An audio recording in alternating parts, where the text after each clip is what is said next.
to Rebounds TV with Calvin and Barry. Just two crazy fans of the Sacramento Kings, and they sharing their opinion. So be sure that you subscribe. It's for the fans, by the fans. Whether you chilling on the couch or wildin' in the stands. For laid back conversations about the Kings, subscribe here. Staying down until we come up thinking this gon' be our year. We're here, drinking beer, talking about the Kings. Be sure you subscribe so you can hear that bell ring, yeah.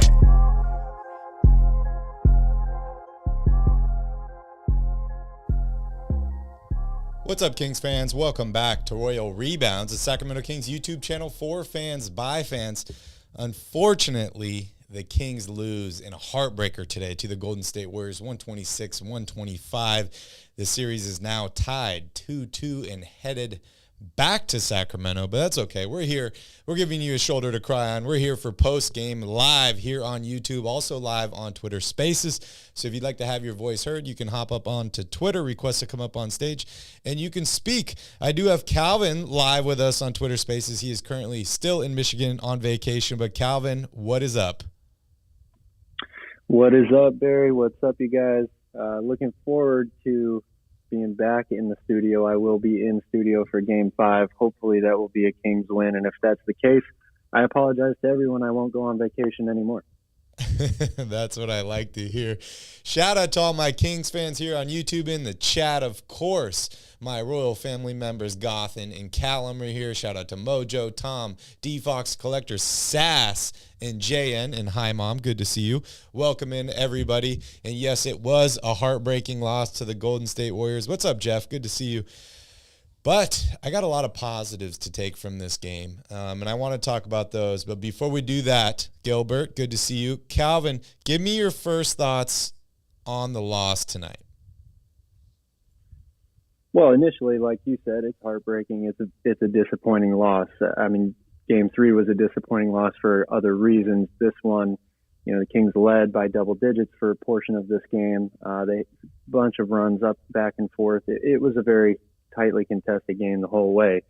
And of course, to lose the way that they did, that's very deflating.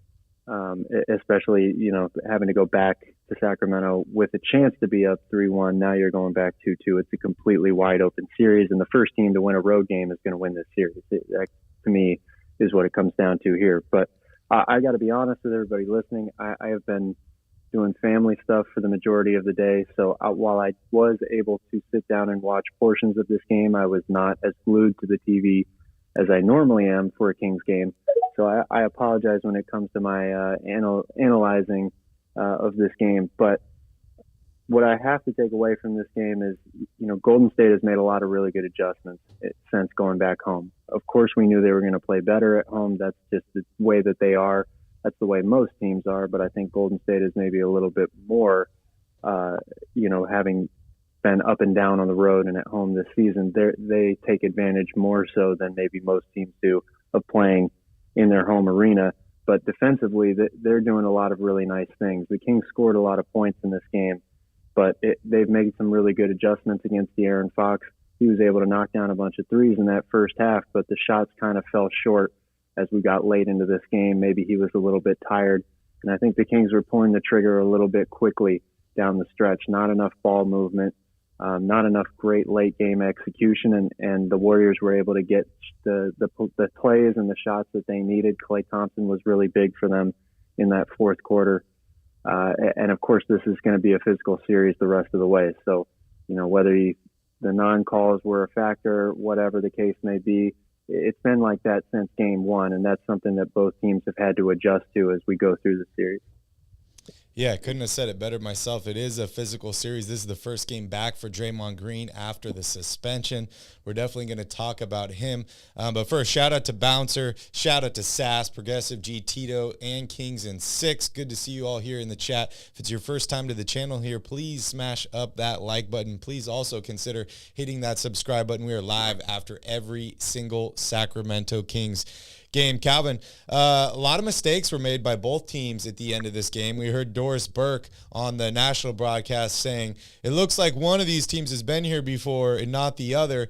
I'd beg to differ, Calvin. I mean, we see the Golden State Warriors call a timeout with no timeouts left, giving the Kings a foul shot and the ball back, an ability to, bring the game within one. And then we also saw a ton of mistakes by the Sacramento Kings late in this game. So, the Golden State Warriors came out with a lead, but I don't think this was as one-sided as the announcers made it seem. No, I definitely would agree with that. This game was not one-sided in either way. I do think there's maybe a little bit of truth to that statement. I don't want to take it too far or too extreme or give credit too much to Golden State for being the team that executed more, because they did make mistakes down the stretch. Like you pointed out, calling a timeout when there is none left, that's not a very championship-level team move, especially when it's Steve Kerr or Steph Curry. Those guys, you would think would have had that sealed up, and they almost lost the game because of that. So you could definitely point to mistakes made by both teams. However, I think there is a big difference down the stretch of this game in the way that Golden State ran their offensive sets and the way the Kings did. A lot of similarities have been brought up between these two teams in the style of offense that they run all season long. Thanks to Mike Brown coming from Golden State and seeing a lot of similarities in the way this team was constructed, being able to play fast, free-flowing, get up a bunch of threes, and have the late game closers.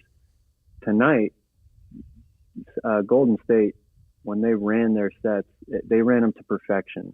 Spread the floor, move the ball, dribble, penetrate, kick, play off the screens really well. Some of them were moving screens, some of them weren't called, but that's the NBA. That's every game.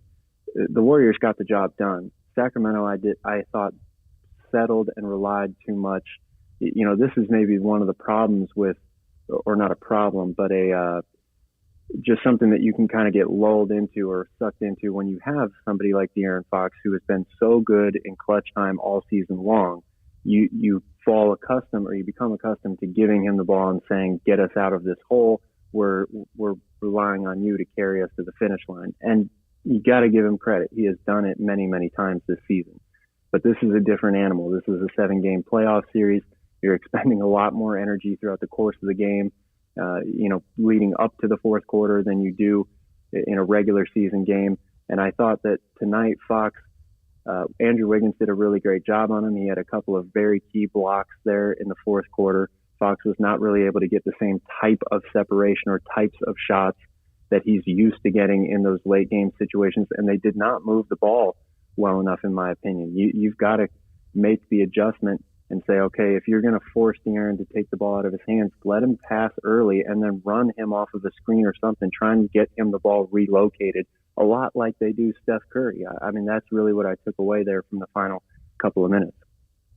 Yeah, I couldn't agree more. It was a rough end of the game for Kings fans. I mean, dude, my heart was racing. I thought we lost this game 3 different times. Then I'm like, hey, we got a chance. We're in it. We're going to win it. And then, of course, that last possession where the Kings are down 1, they have the ball. I saw some people here early on in the chat saying that De'Aaron should have called a timeout with about 4 seconds left when he got trapped there at the top of the key. What are your thoughts there, Cal? I mean, it's easy to say that after you see the shot that they got up, right? But in live time, that's probably something that they would have discussed in the timeout, saying, if we get into this situation or we're not able to get the first look, when do we call the timeout? How much time do you want to have left? It's tough like that. I was not a big fan of throwing the ball all the way into the backcourt because, again, you're walking it up slow. You know that they're going to come double team you right away. And if you throw the ball way into the backcourt like that, that allows for the double team to come higher and closer to half court, which means you're going to be that much farther away from the basket when you start to make your initial move.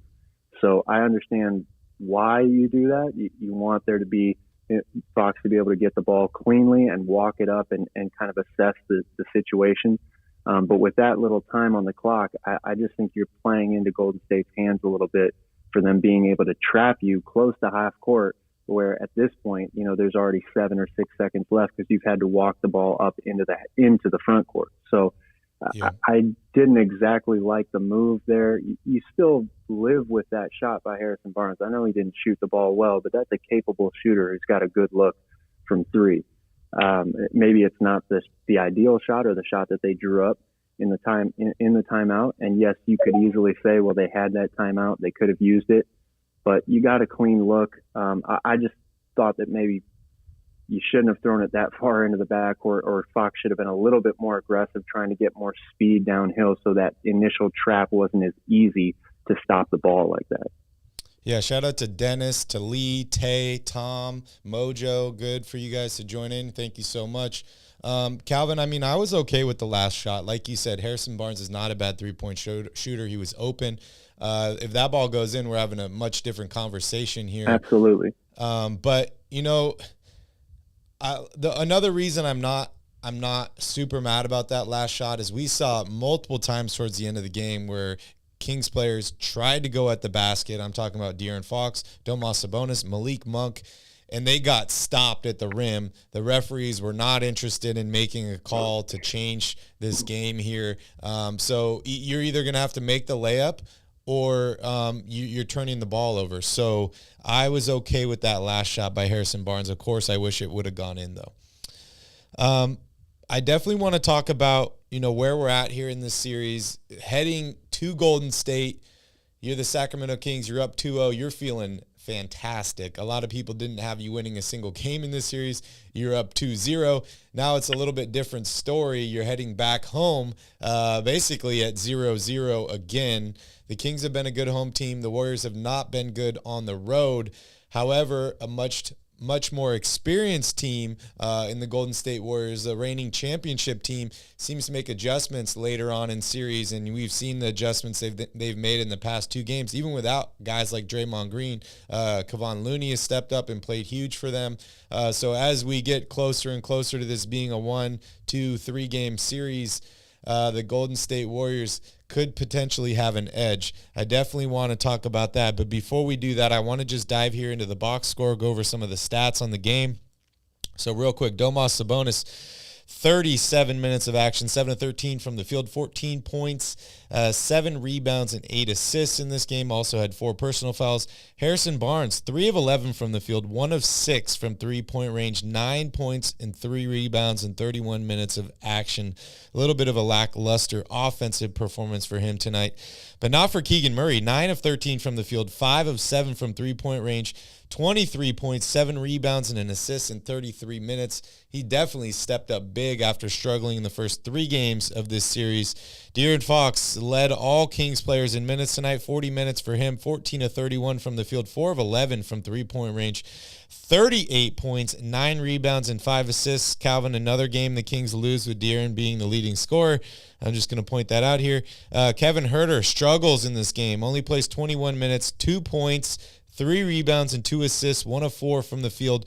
Only attempts 1 3-pointer in this game. Kind of strange. Trey Lyles, 12 minutes, 5 points off the bench. Davion Mitchell, an incredible defensive performance for him. 27 minutes of action, 12 points, a rebound and an assist. Played great defense on Steph Curry. Malik Monk, 16 points for him, 5 rebounds and 6 assists in 28 minutes of action. And then Alex Len, I love what I saw out of him in only 11 minutes, 6 points and 5 rebounds. As far as the Golden State Warriors go, 32 points for Steph Curry, 5-11 from three-point range. But if you're watching this game, it felt like he made 10-plus threes in this one. Made one every time they needed one. 26 points for Klay Thompson, 22 for Jordan Poole, and 18 for Andrew Wiggins.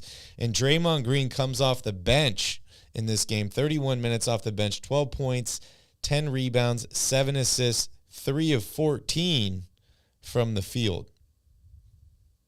Calvin, anything here that really stands out to you? Well, you expect to hear the numbers from, the Warriors core group of guys, or I guess maybe their big three or the little three, however you want to look at it, Poole, Curry, and Thompson.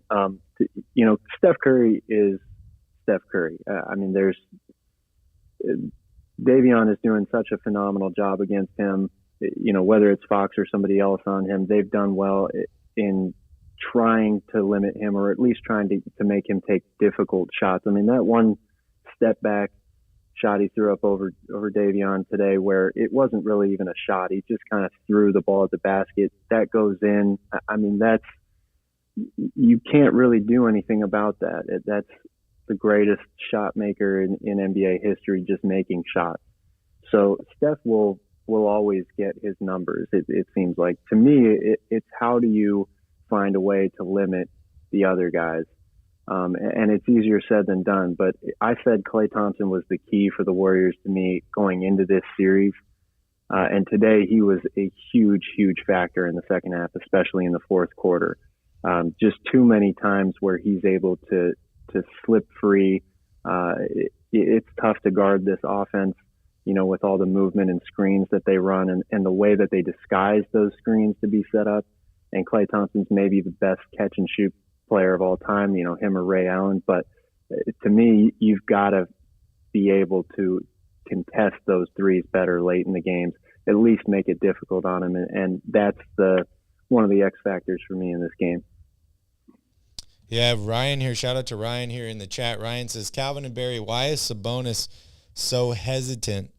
I thought Sabonis was extremely aggressive in the first half of this game. Of course, I would have liked him to make some of those, mid-range jumpers. But him being in foul trouble late in the game, I think affected how aggressive he was. What are your thoughts, Cal?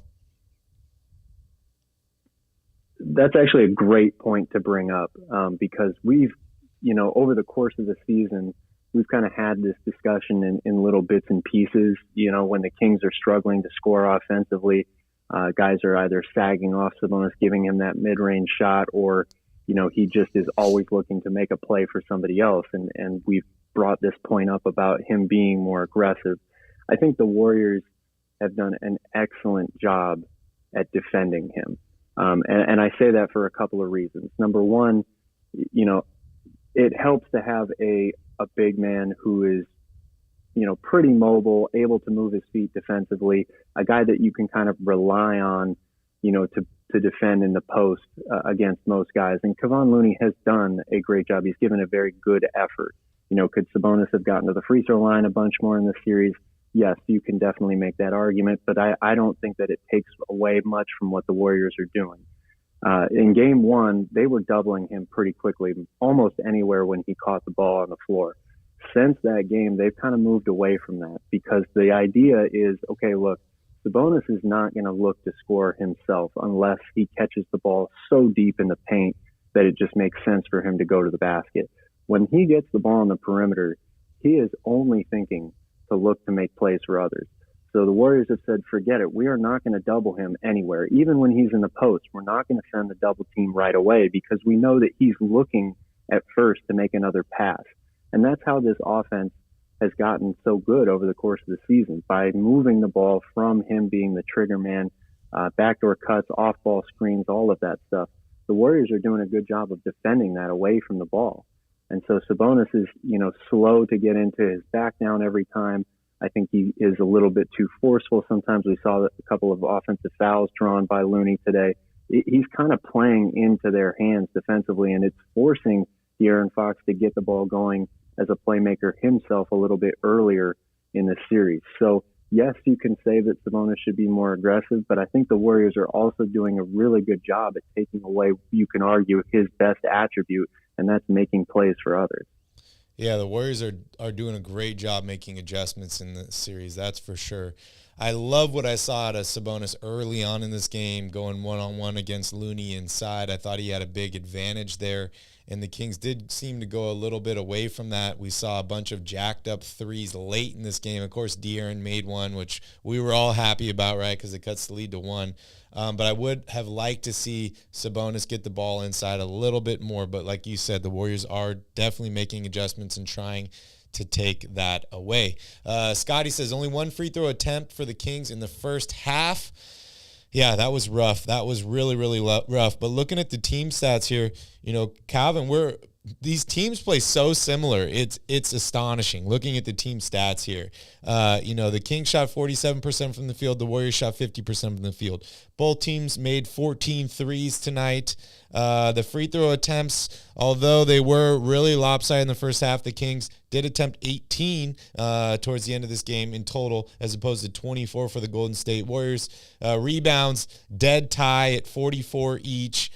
Steals are pretty close. Total turnovers, 10 for the Kings, 12 for the Warriors. Fast break points, 15 to 17. Points in the paint, dead even at 50-50. Fouls, 21 to 19. This seems like a very, very well-balanced series, and probably the best first-round series in the playoffs so far, in my opinion. I would have loved to see the Kings headed back home up 3-1, kind of like what the Knicks did to the Cavaliers today, but it wasn't in the cards. So the Kings are going to have to keep fighting, and I'm just excited to hear those cowbells when we get back to Sacramento, Calvin. 100%, without a doubt. You couldn't be more correct in saying that this is the best first-round series. I mean, we've already had one sweep. We might have another sweep by the end of tomorrow. And a couple of other series are up 3-1. So this, I think we all knew was going to be an incredibly highly contested and entertaining series right from the get-go after that game one win for Sacramento. And we've talked about a lot of negatives, but again, you've got to live in the moment here if you're Sacramento. And as you have done so well lately, Barry, bringing up the positives. Keegan Murray had a fantastic game today. You hope that can continue, because if he continues to hit from outside, the Kings are a much, much different team when he scores and that three-point shot is falling. To be up 2-0 after those first two games, basically playing with house money, you knew the Warriors were going to come back strong at home. Of course, it would have been great to take one game in San Francisco, but at this point, with how even you just displayed in the team stats for most of these games have been, for the series to be tied 2-2, you kind of expect that at this point. So now it's about resetting. You get to go home and feed off your home crowd again. It's a big, big, big time game 5. I mean, the winner of that game tied 2-2 wins the series almost every single time. So this is a huge game 5, but you get to play at home. And if you win that, you got 2 chances to seal the deal. So the Kings are still very, very much in this. Yeah, very true. Shout out to Scotty and Forgy for joining in here. Good to see you guys.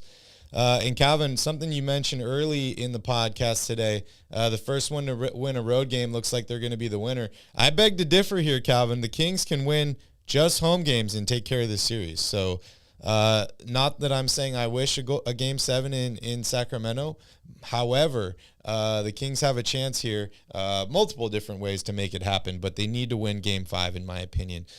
Shout out to Jose for joining in here, a member of the Royal family. Jose says, despite the loss, I see determination with the Kings. I feel like a double-digit win back at home.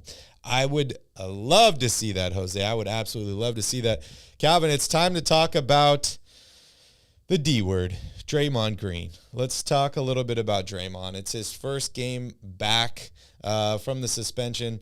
I'm not going to lie, Calvin. I spent much of yesterday riling myself up watching old videos of Draymond Green committing bad fouls on opponents. I pissed myself off. Hopefully the Kings did the same thing. But what were your thoughts on Draymond Green's return today? I think it took 1 minute and 20 seconds for him into the game to pick up his first technical foul for hitting somebody in the groin. Well, I think it was for him arguing with De'Aaron Fox, but yes, he did poke Keegan Murray in the eye very quickly after checking into the game. I was I can't say I was too surprised, but I was a little surprised that they chose to have him come off the bench and they stuck with that 4-guard lineup to start the game. But it's been very effective for them. So at the same time, I can't be too surprised by that.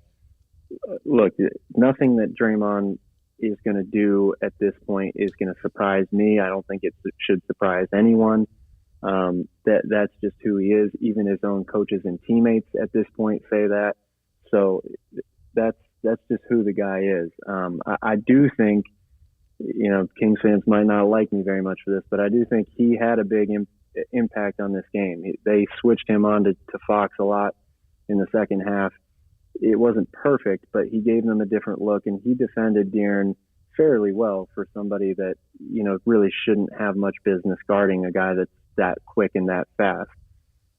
So, I do think that Draymond definitely had an impact on this game. He even came in and hit a three early when they left him open. So it is what it is. It's something that the Kings are going to have to, just like with every player in this series, it's been really physical from the jump, and that's not just Draymond Green. It's something that the Kings are going to have to deal with and hopefully not let it get in their heads too much, because that's the game that Draymond is trying to play. He's trying to get under your skin. And if you let him do that in a playoff game, it can be very costly. Yeah, it's very true. I think it's more common in the past than now, but a lot of teams had kind of that bruiser guy that could get kicked out of games and still win, or could get suspended from a game and still win a game, kind of like the Warriors did in Game 3.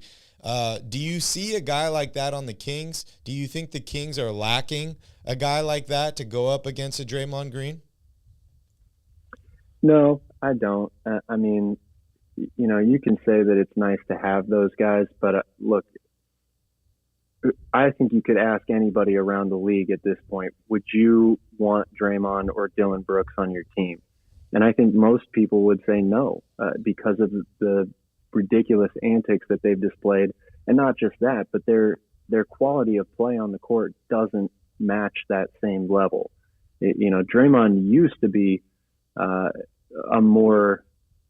somebody that would produce more for them on the floor, whether it was assists, rebounds, steals, blocks, or points. I mean, across the board, he used to be a more productive player than he is now. Dylan Brooks, the same way. The guy has struggled to shoot all year long. I think most guys look at him in the league as, just a loud mouth, and that's it at this point. A guy that is just trying to get under your skin. So that's not really the state of the NBA right now. It's much more free flowing and beautiful basketball out there as opposed to having that enforcer on the team. So no, I don't think the Kings are lacking or missing that person at all. They still have a chance to win this series even without that. So yeah, they do. They definitely do. I mean, dude, I hate Draymond Green. I hate him so much. He's so frustrating to watch as a fan for another team. He's so annoying. I just want to punch him in the face, kind of like what he did to Jordan Poole. But hey, I think one of the biggest effects that Draymond has now as he's starting to get older is I feel like he just makes other players on other teams uncomfortable while they're out there on the court, whether it's with the way he plays, whether it's the way that he chirps, the way that he talks to them, and even to the referees. Maybe makes the referees feel a little bit uncomfortable because they're not really sure what to do. We heard a quote from him after he was announced to be suspended for Game 3, and they said, Draymond Green, will you change? And he said, no, I'm never going to change. So that kind of makes me wonder, Calvin, if you're a referee, if you're the NBA and you look at a guy like this that's had multiple incidents in the past over and over and over again, and you say, okay, what is the purpose of suspending this player, right? Is it a punishment to try and teach them to change or to do something? Is it just to like inhibit the team and make them not available? I mean, at what point, if you're the NBA, I see someone here in the comments point out saying, Scotty says the best in the world should have standards. At what point, as an NBA official, as the league staff, anybody like that, do you look at this situation and you say, okay, this is bad for basketball.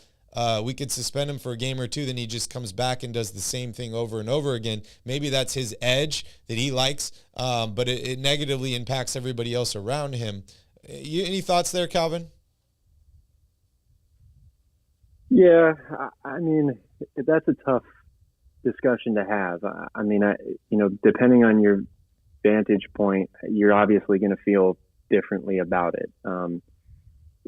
I think even from the league's perspective, the argument that this is bad for basketball, it is in the long run, but at the same time, and I don't have numbers on this or statistics to back this up, but at some point, everybody, a casual fan out there that's just tuning in or whatever, some people like villains. I mean, you love to hate guys, right? I'm not using that as an excuse or saying that, Draymond is in the right for any of that, but I'm just saying there are many different ways to look at it as in it's bad for basketball or it's bad for ratings or whatever like that, whatever the case may be. the bottom line it could be is hurting people. It could be hurting players. It could be hurting players, and that's of course. I'm not trying to give Draymond Green credit here. I mean, you kick somebody, you could definitely hurt them.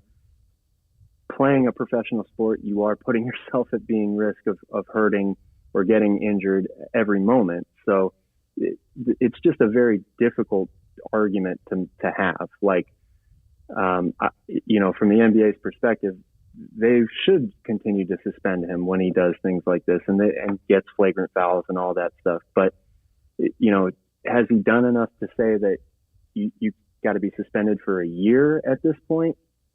That's a very difficult decision to make and a difficult argument to make. Yeah, it is. And just to be clear, I am not advocating for a year-long suspension for Draymond Green. I want a lifetime suspension for Draymond Green. Let's get him out of here, Calvin. Let's get him out of here.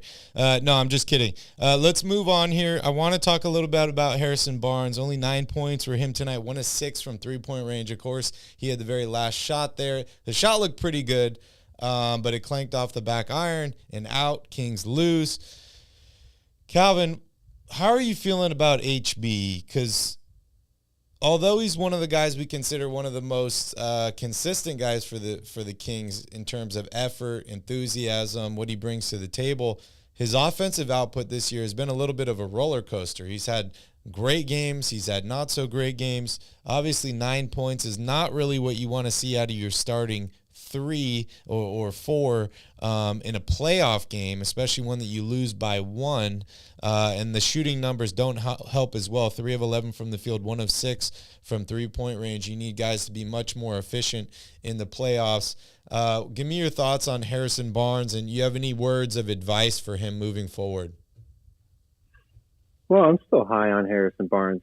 I mean, Mike Brown's talked about him a lot as being, one of the pillars of the locker room and a guy that they can lean on for his experience. And I think that's even more so, obviously, in this series for a lot of reasons, right? Number one, he's one of the only guys that has deep playoff experience. The playoff experience that he got was playing for the team that they're playing against. So there's a lot of things that they can really lean on him for from a mental aspect or a scheme aspect in this series. The things that you're not getting from him that he was so stellar at for them during the regular season, the three-point shooting has kind of always been up and down, right? I mean, he's a good overall three-point shooter, but it is a little streaky at times. What he's not been able to do as effectively in this series that he did during the regular season is get the ball to the basket and get to the free throw line. They've obviously let a lot of contact near the rim go in this series. So, of course, that is, a question. Should he be getting to the line more? Yeah, you can make the case for him and probably a lot of guys. But he was really, really good at putting the ball on the floor and getting to his spots, that leaning 1 foot, one hand bank shot that he so often puts up. You really haven't seen a lot of that in this series. Golden State's done a good job of taking the middle of the floor away from Sacramento and basically saying you can throw the ball into Sabonis here and have him, force a tough shot up that's contested at the rim, or we're going to let these guys shoot from 3. And until tonight, the Kings haven't been able to capitalize on those 3-point shots. So Harrison, I would love for him to be able to get to the foul line more, because I think that really helps kind of open up and expand his game when he's being aggressive, taking it to the rim. I would also like to see them post him a little more. With Andrew Wiggins guarding Fox for a lot of this series and even Draymond guarding him, Clay has been out on Herter a lot. That should mean that Harrison who's a good post-up player for a wing with his size and his footwork, he's going to have a matchup in there that, a lot of times I think would work. So not that they need to throw the ball into the post to him every possession, but I'd like to see that maybe a few more times a game. It might help get him to the free throw line a little bit more. But I really think Kevin Herter is the guy that they have to get going. And we might talk about him more as this, later on in this show. But they've gotten contributions out of just about everybody that plays regular minutes now for this team. Even Keegan Murray had a great game today. Herter's the one guy who just really hasn't gotten his game going, at any point in this series. So if they could get him right, early in Game 5, that might be the deciding factor for Sacramento. Yeah, I really hope so. Back on Harrison Barnes, he does seem to be struggling a little bit at the basket with some of the size of Kevon Looney. A lot of missed layups for Harrison Barnes, which is really, really unlike him, especially in today's game. Need to clean up some of that. But yeah, Calvin, let's talk a little bit about Kevin Huerter. Only 2 points tonight, 21 minutes of action so far in the series. 6 points for him in Game 1, 15 in Game 2, 13 in Game 3, and 2 here in Game 4. Some of those numbers sound pretty decent, but it's really the three-point shooting is what he was brought here to do in Sacramento. 0% tonight from three, 0% in Game 1, and then Game 3, 16% from three-point range. Game 2, 22% from three-point range. We've seen a couple stretches of games this year where Kevin Huerter has looked like he forgot how to shoot the three, and then other moments where he's been red hot from three-point range. I really hope he can find the stroke for Wednesday's game because that could be huge for the Sacramento Kings. They need one more guy to step up, and these games will not be as close, in my opinion. Calvin, what's it going to take to get a guy like Kevin Huerter going on Wednesday? Well, they've got to be obviously smart about getting him the ball in the right spots. He's had a lot of wide open looks at the basket from three, from mid-range. In games 2 and 3, I thought he did a much better job of still finding ways to get off good shots and get to the basket and score. 15 points and 13 points, definitely not bad. I mean, if you get normal production out of this offense, from top to bottom, Kevin Huerter scoring somewhere, between 12 and 18 points should be enough to win. But it's really about how they want to run their offense, right? We've talked a lot today about how the Warriors are doing a great job at taking shots, easy shots away at the rim from this team, making it really hard for Sacramento to score easy buckets in the paint, which is something that they have kind of fueled their offense for all season long. And that helps in turn give guys open looks from three. So, Kevin Huerter has gone through ups and downs, shooting slumps throughout the course of the season. You just have to hope that he comes out at home in front of the home crowd and is able to get one or two to fall early, and that's the spark, a lot like we saw with Keegan Murray today. I think that it's not really a question of they need to adjust in the ways that they're getting him the ball or the ways that they're looking to get him shots, because he is getting good looks. He's just not knocking them down. So if he's able to do that, it's not just about, the primary defender on him, because of course, even when he's missing shots, you're not going to just give Kevin Huerter a wide open look on purpose from three.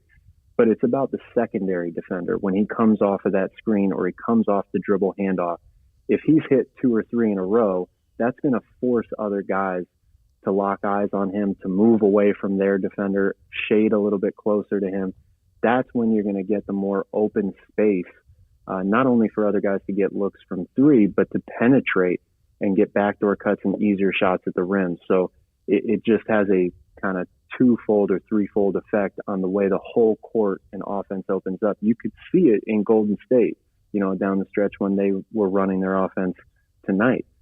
Once everybody gets some good shots, good looks, and knocks down some threes, whether it's Poole or Wiggins or Thompson or Steph, that just forces the defense to react that much more when the ball swings from side to side. And if Kevin Huerter's able to get hot a little bit, it will have the same effect for Sacramento. Yeah, I totally agree. Well, hey, real quick, I want to give a shout out to everybody that's joining in here, all the new members and all the new subscribers here on YouTube. If you're a Kings fan, make sure you smash up that like button, hit that subscribe button. This is Royal Rebounds, the Sacramento Kings YouTube channel for fans, by fans. We are live after every single Kings game. We appreciate all your support. Hitting that like button and that subscribe button really, really helps us out. Shout out to Big Bird, Patrick, Matthew. I saw Timmy was in here as well, and Jeremiah, Cole, Bloodline, Daniel Barry. Welcome in, everybody. Welcome in. Calvin, I want to talk about the other guys, and, this is the bench. We've seen some underwhelming performances by guys like Trey Lyles. We've seen some big performances from guys like Malik Monk. I love what I saw out of Davion Mitchell defensively. Also scored a little bit tonight. But I'm thinking maybe the Kings need to bring in a little bit more defense when they reach home in Golden One Center. And I have one guy that's on my radar, and no, that's not Alex Len, even though he's been playing well. It's Kessler Edwards, Calvin. This was the Kings' big acquisition at the trade deadline. He's played a combined 3 minutes in these 4 playoff games. I thought he was a great addition to the Kings, playing great defense, also stroking it from three-point range. I thought he was the missing piece for this Sacramento Kings team. Give me your thoughts on Kessler Edwards. You think he needs more minutes for the Kings? Tell me a little bit about Trey Lyles, Alex Len, and some of these other guys and how they can be a little bit more impactful for the Kings in Game 5. Well, I mean, it's easier said than done, right? I mean, Trey Lyles was great in Game 1 because he was able to knock down open shots. He's one of those guys that is going to get the corner 3 look. Based on, who he plays with primarily, whether it's Fox as the primary ball handler or Monk when he's in there in the second unit. Those guys being able to penetrate and suck the defense in is why Keegan Murray and Trey Lyles get so many wide open corner 3 looks. He hit a few of them in Game 1. He hasn't been able to do that since.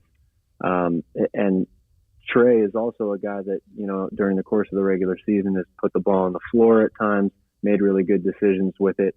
The Warriors have done a good job at taking that away from that part of the game away from him. Really taking that away from everybody that's not Monk or Fox. I mean, those are the only 2 guys that have really been able to get to the rim at will for obvious reasons.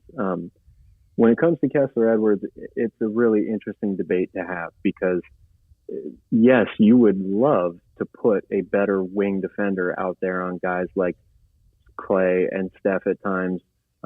Definitely when Davion's not on him primarily, or Andrew Wiggins, something like that. And Kessler has shown that he can knock down outside shots when called upon too. But you mentioned how evenly matched these teams are and how both of them rely on, big offensive outputs, scoring a bunch of points in order to win every night. Malik Monk started this series absolutely on cloud 9 with the big 32-point performance. And he hasn't been that good since then, but he's been pretty steady for them overall. So it's really hard in a playoff series to limit a guy's minutes that has either a clear advantage, on a one matchup in a series, or has been playing either really well or pretty decently well.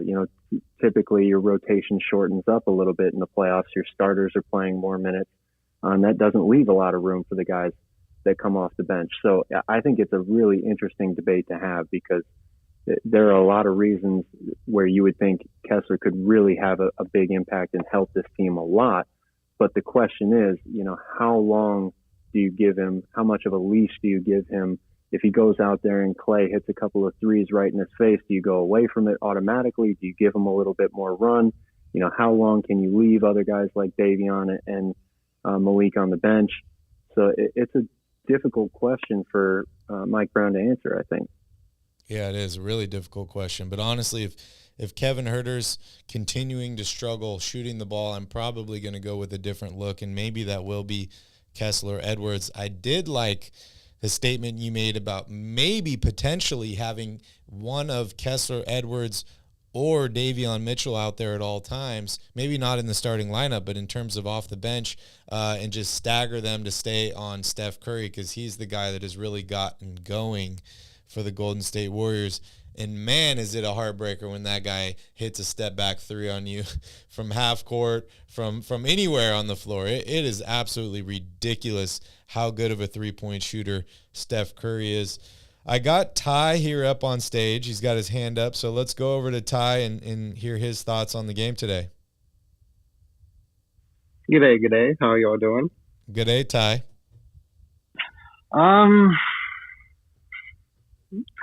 Terrorism. I think that's the key word to put this down to is terrorism.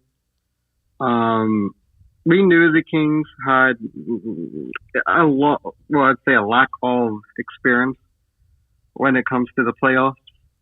But, like, if I was a Kings fan, I would be absolutely crushed the fact that your vet, the guy who's won an NBA championship, is the one who was being a dickhead. Like, that would make me feel a certain type of way. If it's, like, a Davion, if it's a Keegan, you know what I mean?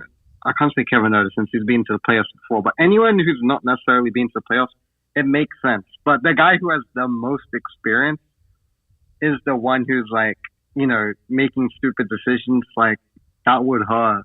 Malik Monk, you know, taking that early layup, that was just stupid.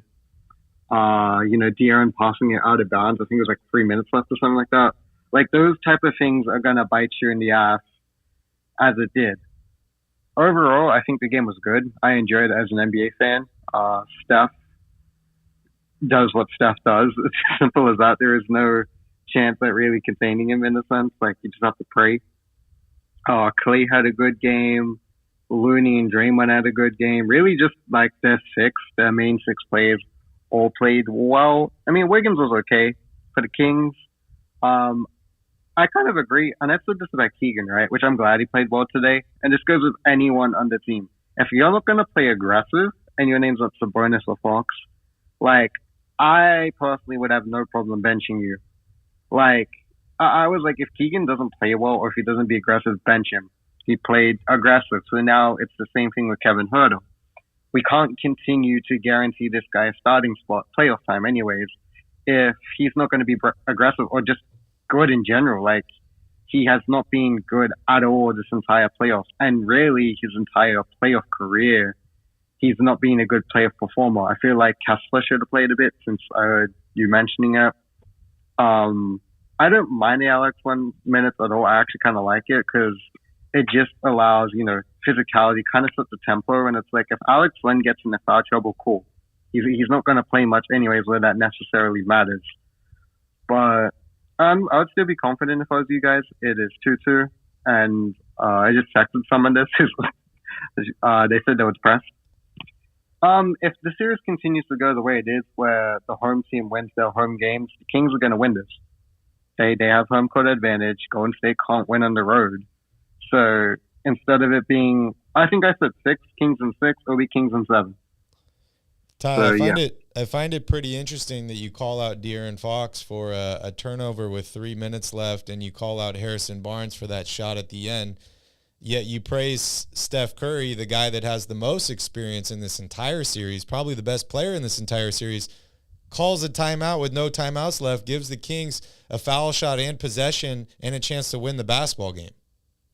Oh no, that was also a dickhead move. I was just, that's one of the biggest dickhead moves to fucking do. I don't know what Steph was thinking. Well, I mean, I get what he was thinking, but you've got to be more self-aware of the situation that you have in the timeouts, because that could have easily killed him. If, you know what I mean, Draymond isn't, you got to give, I know you won't, but I will as a non-biased fan.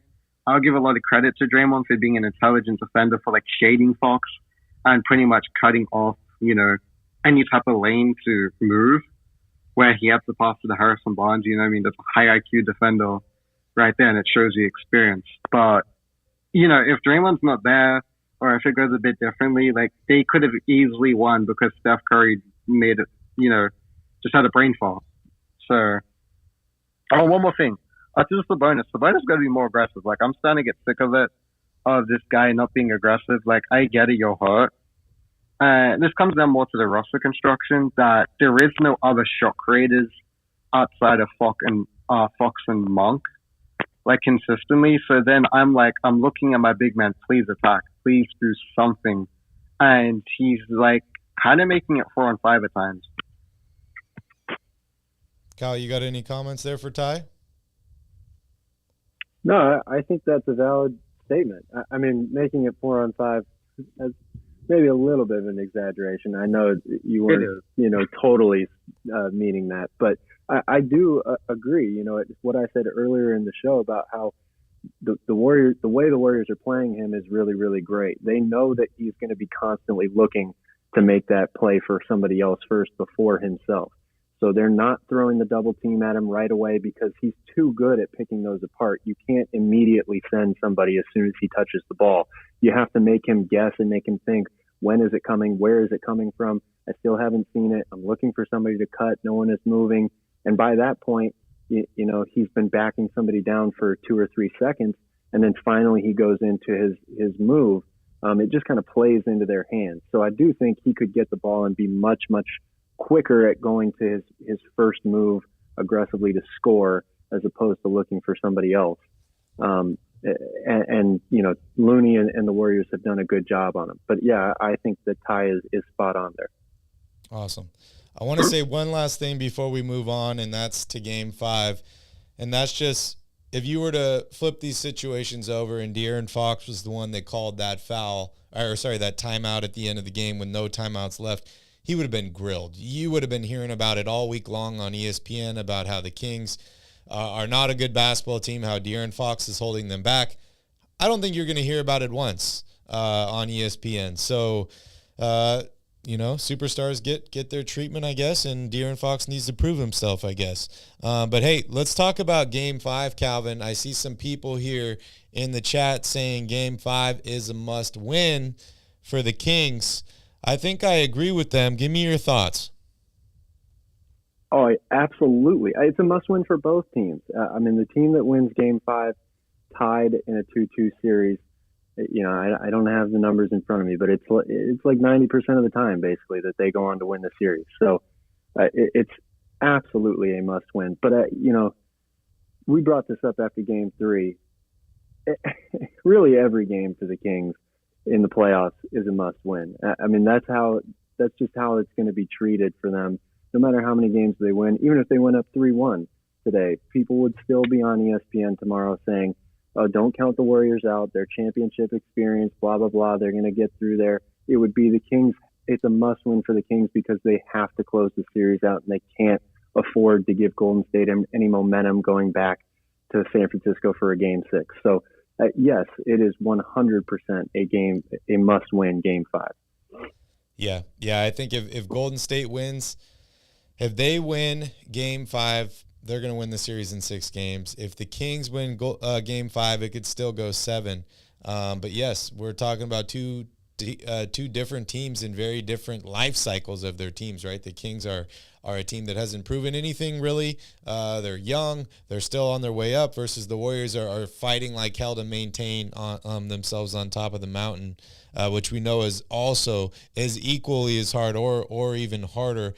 Calvin, tell me how the Kings need to operate if they want to win Game 5 in Golden One Center. They have to stay true to what they've done all season long. These two teams, because of how similar they are in the way that they attack, look, Fox has been really, really good all series long. It would be great if you could get finally a 20-point game out of Domas, you know, like what we saw during the regular season, 20-plus points, 12-plus rebounds, because I think that, you know, when you look at the stars of this series, Domas is really the only major star in the series that hasn't quite played to his peak potential yet.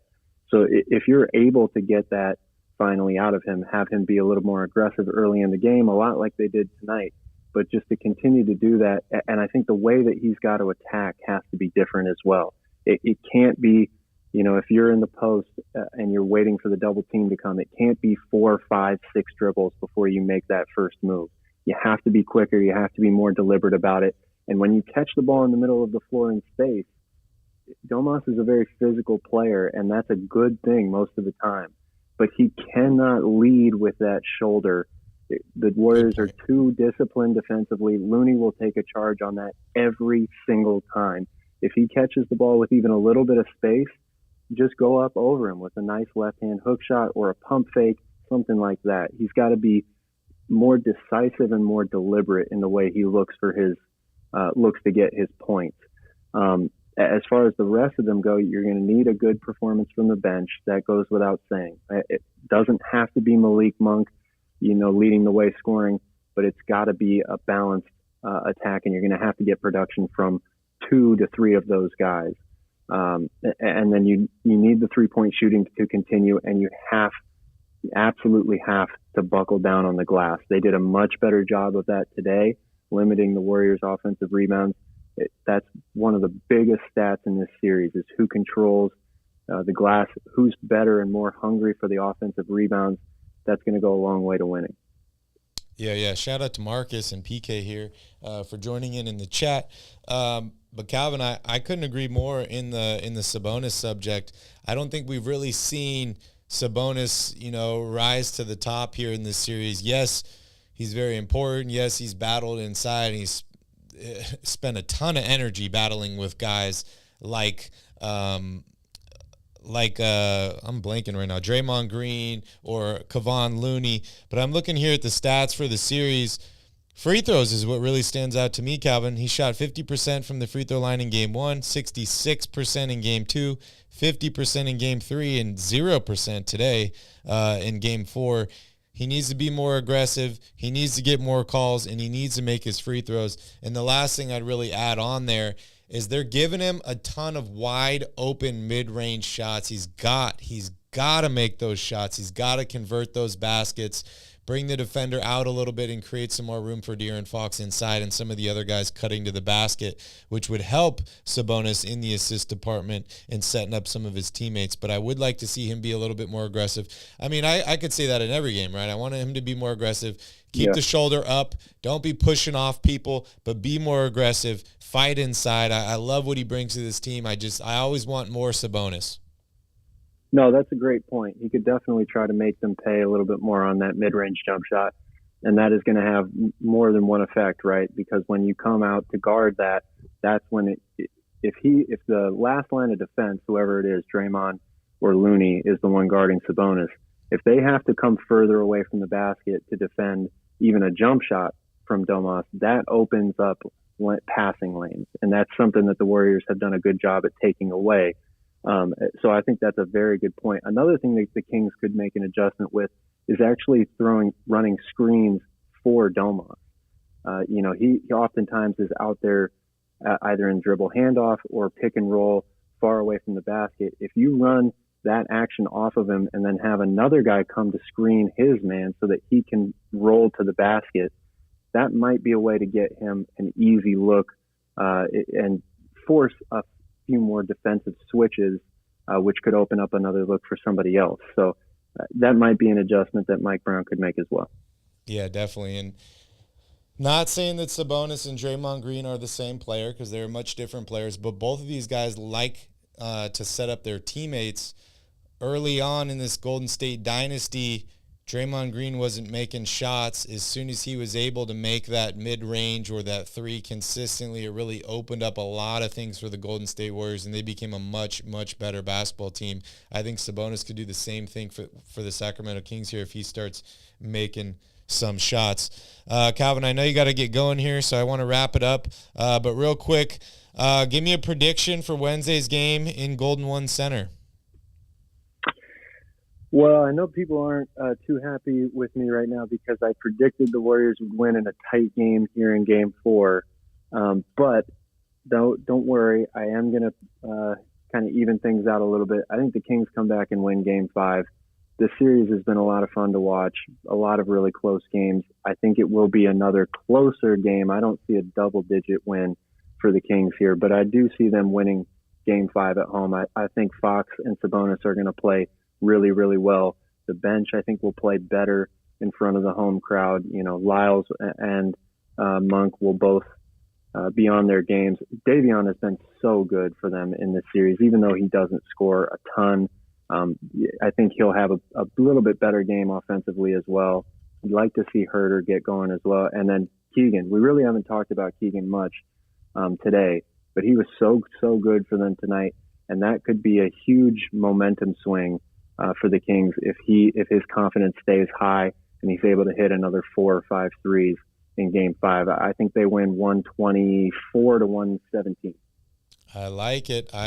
Shout out to Sean and Alfie, man, for joining in. Appreciate both of you. Calvin, I know the series is tied 2-2 here going back to Sacramento, but I think the Warriors and the Warriors fans are a little scared, man. I mean, when we were on our way to Golden State, the Kings were up 2-0. All I could hear from the Golden State fans were Sabonis was using the ball as a weapon. The referees are not on our side. Sabonis grabbed Draymond's foot, blah, blah, blah. Now we're headed back to Sacramento with a tied series. What are the Warriors fans going to complain about now, Calvin? Oh, they'll find something to complain about. Don't worry about that. That will be easy for them to do. But another thing the Warriors are going to have to deal with now is the Cowbells are coming back. So time to kill them with the Cowbells. Yes. I mean, I think it's official. The Golden State Warriors have the worst fan base in the NBA, so they can definitely find something to complain about. But as a couple people here are pointing out in the chat, PK especially, we almost won this game, guys. We almost won this game. Could you imagine being up 3-1 against the reigning NBA champs in the first round of the playoffs and heading home to close it out? I know that didn't happen, but things are really close. This Kings team is getting there. They're getting there one step at a time. I hope we win this series. If it doesn't happen this year, we definitely have some building blocks, a foundation to build off of for next season. So I'm feeling very, very positive about that. But I'm a lot happier after this game than I was after Game 3, Calvin. The Kings definitely stuck it out to the end of this game. They tried. Yes, they made a lot of mistakes. The Golden State Warriors made a lot of mistakes as well, and they were able to come up with the victory. But I think Game 5 will be a little bit different. And honestly, Calvin, every single one of these games I look at as a learning lesson for the Kings. Each mistake that they make, I look at as a learning lesson, something that they can build off of and hopefully not make the same mistake again. Shout out to Neil for joining in here. But Calvin, I think that pretty much wraps us up. You have anything else you want to say to the Royal family out here? Well, thank you guys for watching, of course. I really love what you just said there, Barry, to end it about every game being an experience, a confidence builder, a building block, in what this team is trying to do.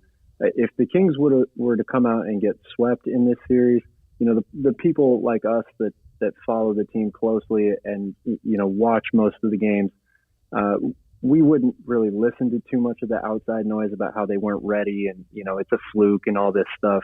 But this should be clear as day evidence that not only is it not a fluke, but that everything that we've talked about through the course of the season about how this team is building for this moment, and they're building this not just for this postseason, but for the future. This is something that they're going to stick around for. They're going to be in the conversation of, one of the top teams in the Western Conference for years. This performance, even if they lose this series, should tell you everything you need to know about whether or not that's a true statement. And I think it absolutely is true. Yeah, that it is. And has the Kings taken the easy road at all this season? Have they taken an easy path anywhere? No, they have not. So anybody that expected the Kings to win in 4 or 5 games here in this series, you're crazy.